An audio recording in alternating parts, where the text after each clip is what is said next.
Сайн байцгаана уу? Сөүл отоос ярьж байна. Таны бие эрүүл, сэтгэл санаа өдрөг, ажил амьдрал бүх зүйл нь сайн байгаа ч тэ. Бас л удаан хугацааны дараа уулзж гин. Уучлаарай гэхгүй юу. Тэгээд ингэсэн юм аа. Өмнөх дугаар дээр жаахан батрангуй ярьчихгүй юу? Та нар сонсдог юм уу, сонсдоггүй ч юм уу? Комент энэ төр бичихгүй юу гэдэг үл яг ойрхон дугаар хий утгатай гэсэн утгатай юм ярьцсан. Тэгээд тэрэндээ биш юм байлээ шүү. Комент ичихгүй байсан ч болно шүү. Тэгээд ер нь бол залхуу юм байна гэдгээ хүлээн зөвшөөрлөө. Яг ингээл мартахын даваан дээр за энэ нөхөр нь худлаа юм байна дөө, юм хийхгүй юм байна дөө, подкаст орохгүй юм байна да гэл байжингууд нь гинт гарч ирээл зэвэн байгаа зү. Хөөе байгаа шүү гэл. За нэг ийм л орой үед нэг иймэрхүү дадалтай болчихгүй яав гэж анзаарлаа. Өнөөдөр дадлын тухай бас жоох ярина. Сэтгэл санаа сайхан өдөр байгаа учраас сонирхолтой хөнгөн сэдвийн хүрээнд бас ярилцаад та бүхнийг зүгээр нэг их айхтар юм ойлгож олж аавна гэхээс илүү зүгээр жаргаа сонсоосоо гэж бодож байна. Хаяа зүгээр нэг олон бодохгүй хэцүүхгүй байдаг шүү дээ. Яах гэдэг вэ? Юуны тухай ярих гэдэг юм бол гэл ядаргаатай бүү хонлоор сараад л өөр залхачлаа гэхгүй юу. За. Саяхан нэг хүн надаас амжилтанд яаж хүрэх тухай асуулаа. Мэдхгүй шүү дээ. Өөрөө хүрээгүй юм чихгүй. За бодлоо. Ер нь бол амжилтанд хүрэх тухай асуухаар юу гэж хэлэх юм болоо? Яах юм болоо гэдээс хэсэг паниклаа. Хайлтын систем дээрээс хайхаараа YouTube, Google энэ дээрээс хайхаараа за ёстой нэг түн бүм мэдээлэл гарна. Зөвлөмж үнэн юм уу, худлаа юм уу? Бөө мэд. Тэгээд тэрийг хэрэгжүүлээд амжилтанд үнэхээр хүрдэг юм уу, хүрдэггүй юм уу? Бөө мэд.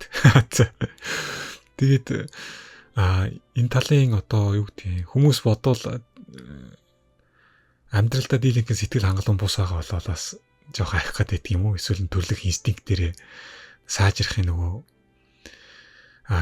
инстинкттэй болохоор тэрийгэ биелүүлэх гэдэг ингэж ийм зүйлийг хайдаг юм уу? Бүү мэдлээ. Тэгэд энэ хэрэгцээг нь хангахын тулд ингээд ийм мэдээллүүд зөв буруу янз бүрээр гарч байгаа шиг байна.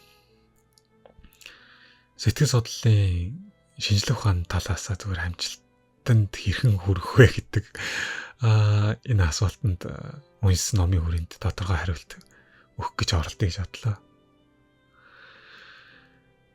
Юу л даахгүй юу. Гэхдээ их сонин штэ. Яг амжилт чинь өөрөө юу юм гэдэг асуулт гарч ирээд байдаг байхгүй юу. Миний хувьд амжилт нэг өөр зүйл. Дулмаагийн хувьд бас өөр зүйл байхгүй юу. Тэгэхээр хэцүү штэ. Эрүүлэнх өвдөх өвчнгөө амьдарч байгаа нь эсвэл тэгж амьдрах нь хүний хувьд амжилт байж болно шүү дээ. Зарим хүний хувьд. Зарим хүний хувьд тэр бүм доголорт болох нь амжилт гэж магадгүй. Яг ийм зүйлийг амжилт гинэ гэдэг тодорхойлж хэлэхэд өөр их зовлонтой учраас амжилтанд хүрэх тухай ярих нь бас нэлээд яривтай болоод байт. Гэхдээ ярина л да. Ярина штэ бас. За байна штэ те. Яг хүн болгон тохирсон одоо амжилтанд хүрэх арга зам гэвэл ганцхан л байдаг. Бусд нь бол хүн болгон тохирдог. Яаж нээр анхаарал татж байна уу? Яах ч юм бол гээл. Ер нь одоо яг ярих зүйлийг нэг чихээрээ ороод нөгөө чихээрээ гаргасан ч болно. Нэг чихээрээ оруулаад чихэн дотроо байлгаад байсан ч болно гэхгүй. За сайхан хангалтж байна. Хамар жоохон битүүрсэн тэгээд хоолой жоохон тиймэрхүү сонсогдож магадгүй шүү. Бидний үзэл бодол харах өнцөг байнга өөрчлөгддөг. Жилээс жилд, сараас сард нас ахих тусам өдрөөс өдөрт хуучин сайхан санагддаг байсан зүйлсүүд одоо сэтгэл татхай болчтой. Үхэн хатан дурлаж авсан эд хөвшлүүд нэг тийм гоё санагдхай болчтой. Салхитай өдөр, нартай өдөр дуртай байсан бол заримдаа уйтай санагдана. Цөөвн дуртай байсан бол цөөвн идгээр бүр нэг зүтгүүлээд байгаа юм шиг ядаргаатай санагддаг болно ч гэдэг юм уу. За. Юутаач л гэсэн байнга бид нэр өөрчлөгддөг бидний үзэл бодол. Тэр байтугай сарын өмнө би яагаад тэгээ хэлсэн бол, яагаад ийм зүйлийг явуулсан бол, яагаад ингэж боддог байсан бол гэж боддог. Тэгэхээр амжилтыг харах өнцөг, амжилтын тухай бодол бас өдөр болгон сар тутам жил ирэх тусам өөрчлөгдөх магадлалтай. Хүний ер нь энэ бодол, мэдрэмжийн сэтгэл хөдлөлүүд их зовлонтой штэ. Нэг нойрмог байхад нэг бодит зүйлийг нэг өөрөөр харна. Сэрэг байхдаа нэг өөрөөр харна. Хүүтэн байхад нэг өөрөөр, дулаан байхад нэг өөрөөр, залуу байхад нэг өөрөөр, хөвшөрцөн хой нэг өөрөөр гих мэдчихлэг хардаг. За гол санаа. Та юуг амжилт гэж харж байгаа вэ? Ямар болцсон байхыг амжилтанд хүрсэн байх гэх вэ? Энэ бас тодорхой хэрэгтэй байна тийм үү? Сэтгэл судлаач Вильям Джеймс гэж алдартай философ, сэтгэл судлаач хүн байсан л д. Энэ хүн сэтгэл судлалын шинжилгээ ухаанд өөрийгөө үнэлэх үнэлэмж гэдэг нэг юм онол оруулж ирсэн. Амжилтанд хүрэхийн тулд өөрийн үнэлэмж жоох өндөр байх хэрэгтэй гэж үздэг. Хамгийн нэгдүгürt.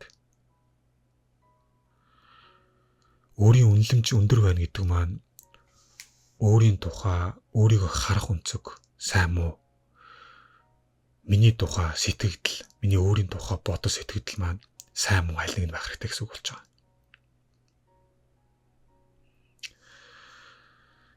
Тэгэхээр би өөрийгөө эхлээд амжилтанд хүрэхийн тулд өөрийгөө эхлээд үнэлдэг байх хэрэгтэй. Өөртөө үнэлэмж гаргахын тулд, өөрийгөө үнэлэхийн тулд тооцоолж бодно. Ята математик гэсэн. За тэгээд ер нь бол сэтгэл судлаач Вильям Джеймсийн хувьд миний хүрсэн амжилтууд дээр нэмэх нь миний тэмүүлж буй зорилго, тэнцүү, миний өөрийн үнэлэмж гарч ирнэ гэж үздэг. Яг өнөөдрийн хүртэл миний хүрсэн амжилтууд юу байгаа вэ? Яг өнөөдрөөс хойш миний хүрэх гэж байгаа, тэмүүлж байгаа зорилго юу вэ? Энэ хоёрын нийлбэр миний үнэлэмж гэсэн үг. Тэгэхээр энэ үнэлэмж маань аятайхан өндөр гарч байгаа юм бол би амжилтанд хурдан хүрэх болцоотой гэж үздэг. Тэгтэл надад өнөөдрийн хүртэл хүрсэн амжилт байхгүй байна. Тэмүүлж байгаа нэг их зорилго байхгүй байна. Гисүүд миний үнэлэмж доошо буунаа да. Одоо нэг зүйлийг анхаарах хэрэгтэй. Миний боломж бололцоо тэгээд яг бодит байдал хоёрын зөрүү хоорондоо бага байх юм бол би хурдан амжилтанд хүрдэг. Миний яг боломж бололцоо яг одоо байгаа бодит байдал хоёрын зөрүү их байх тусмаа л миний үнэлэмж буурдаг, амжилтанд хүрэх удаашрдаг. Дээр нь залуучуудын хүсэл их залуучуудтай ярилцах юм л та. Тэрбум доллартай болно. Хүүхнүүдийн эрлэг болно. Хөөрхөн хүүхнүүдтэй зугаацдаг болно. Гоё спорт машинуудтай, авраг том хаустай, усан бассейнтай, нэр алдартай. Тэгэл ястаа минут тутамд доллар гэдэг чинь дон гэж орж ирээл. Хүмүүст хүндлэгдээл, хайрлагдаал. Ингээл ийм олон зүйлүүдийг нийлүүлээд амжилтанд хүрчлээ гэж ойлгодог залуучдын олон байдаг. Хүүхнүүдийг сайн мэдэхгүй байна. Гэхдээ ойролцоотоо бас материалыг зүйлсүүдээр бол өөрийгөө дүүргэх нэр алдартай болгох гэдэг юм иймэрхүү амжилтад бас хүсэж мөрөөддөг хүмүүс байдаг л байна. За тэг юу ч хийж болно. Хамгийн гол нь итгэж бүтэхгүй. За ийм олон дүрүүдээс цор ганцыг асуул нэг хоёрыг л сонгох гэж сэтгэл судлаачд үздэг. Олимпийн тамирчин юм уу? Олимпийн авраг юм уу? Лаг дуучин юм уу? Мундаг сэтгэл судлаач юм уу? Нэг дүрийн сонгох. Тэгээ бусад дүрүүдэд мартаа найзаа. Тэгээ тэр сонгосон ганц хоёрхан тэр амжилтынхан тэр дүр дээр бүх зүйлээ динжин тавьж хорогддог.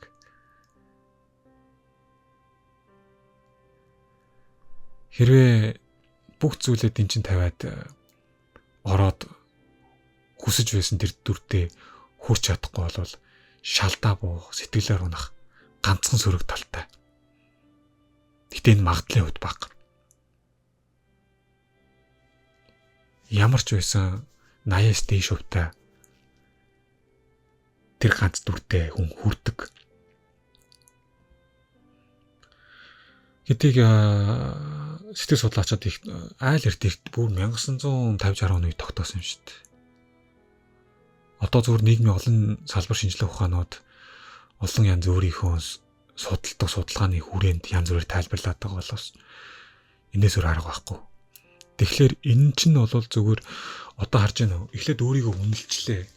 Өөрийгөө үнэлэхийн тулд бодит байдал боломж бололцоо хоёрын зүрхөө ойртолчлаа. Өө би чинь дайчгүй юм байна штэ. Чадхаар юм байна штэ. Окей штэ. Мэдэрлээ. Нөгөө тоймгүй олон зүйлсүүдээс нэг дүрийг сонголоо. Бүх зүйлээ тавиад зүтгэлээ. Одоо хүн болгон тохирдог ганцхан жор байгаа нь дадал. Дадал гэхээр амьтан хүн бүгдээрээ им дадалтай л да. Хөндлөнгөөс 3 дахь хүний нүдээс харах юм бол хүмүүс амьтан ч гэсэн бүгдээрээ л нэг юм дадал зуршлын цугдуулга юм шиг харагддаг. Тэгэл мэдрэл судлаачаад, тарих судлаачаад, сэтгэл судлаачаад, клиник сэтгэл судлаачаад, шинжлэх ухаанчаад бүгдээрээ л дадлыг өөр өөрийн үнцгээс тайлбарлаж. Ер нь дадал гэдэг бол мэдрэлийн төв импульслэг ин, дадал гэдэг бол рефлексийн замлаг ин янз бүрээр тайлбарлаж болно. Гэхдээ зөвхөн бүдүүн бааргаар их ойлгомжтой хүмүүсийн амьдралд шууд тусгаар тайлбарлахад бидний хариу үйлдэлийг зөөдөг нэг зам байдгаа л гэж бодох хэрэгтэй. Бид нар нэг зүйлийг аливаа зүйлийг хийхлээр зэрэг тэр маань мэдрэлийн нэг замаар дамжаал очоод давтан хийгээд тахлаар тэр нь рефлекс болоод тэр мэдрэлийн замаараа байнга тэр зүйлээ зөөгöd байдаг ч гэдэг юм. Ингээд дадал зуршил бий болнод хүн болгон мэддэг. Хамгийн гол асуудал нь дадал бий болохын тулд дасгал сургуулалт байнгын өдөр тутмын давтан үйлдэл хэрэгтэй байдаг том асуудал болоод байгаа байхгүй юу?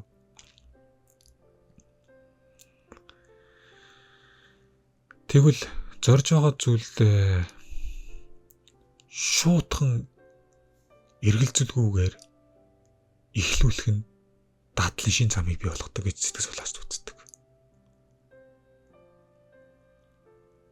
Зорилоо штэ найзуудаа. Олимпийн тамирчин авраг боллоо. Зорилго тавилаа. Ингэсэн цагаас шуудхан үйлдэлүүдээ хийж эхлэмэгс надад дадлын шин зам үүснэ. Тэгээд тэр зам дээрээ давтан.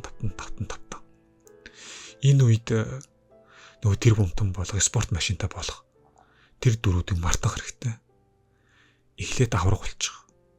Тэгээд бусад дөрүүд чинь нэрдэг юм. Гэж л одоо тайлбарлаад байгаа сэтгэл судлалд нэг их олон зүйл рүү холборол олон янзын дүртэй болоод хитрхи их төсөөлөлд автаалаа. Энэ олон төсөөллийн дүрээс гараад өгөх хэрэгтэй юм шиг байгаа юм. Ингээл амжилт таних. Гэхдээ юун төрөнд нэг зүйлийг бодцгоо хэдэлээ. Яг юуг амжилт гэх вэ гэдгээ хүн бүр дор бүрнээ эргцүүлээрэй. Одоо магадгүй олон амжилтанд хүрсэн та амьдарч иж болно шүү дээ. Сайхан гэр бүлтэй, сайхан инээмсэгэлдэг, ажилтай, зоригтой, хүч чадалтай, эрүүл их байгаа та өөрийн ч мэдлгүй их олон амжилтанд хүрснийг бас илтгэж болох юм. Энэ бүгд мэдээж хангалтгүй санагдана л та. Хүн өөрөө төрлөхөөсөө үргэлж сайжрах дээшлэх юм төрөлхийн зөнтэй байдаг. Тэр зөнгөөрөө бид нар байгаа зүйлсүүдээ байгаа яг одоо надад байгаа зүйлээ улам чанарыг ахиулах гэж хэдэн мянган жил оролдож ирсэн, оролцоорч байгаа. Яагаад энийг ярьж ийм гэхээр би өөрийгөө үнэлэхдээ арчаагүйгээр амжилтанд хүрээгүй мэтэр бодоод эхлэх юм бол дараагийн тавьсан амжилтандаа хүрэхэд их хүндрэлтэй нэлээд асуудалтай болдог учраас. Чи тайжгүй штэ амжилтанд хүрсэн байгаа. Наад хүрсэн амжилтан дээрээ хитийн зорилгоо цөөн болгоод тодорхой болгоод нэмэдэг. За тэгээд урагшаа. За амар гоё дугаар хэлэхгүй юу. Баярлалаа нададаа.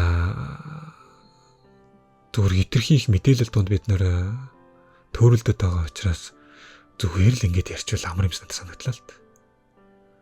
Сонсоод хэрэгцүүлээд үзээрэй, санал бодлоо хуваалцаараа. За эх 7 хоногт уулзсан юм яадаг юм бол тоо гэхгүй юу. За. Ямар тач эх 7 хоногт уулзсан эрүүл тавь. Танд таны гэсэн бүх зүйлд хамгийн сайхан бүхнийг хүсье. Надтай хамт байдаг. Сэтгэлийн мухлаг Facebook бүлгэмтэй хамт байдаг.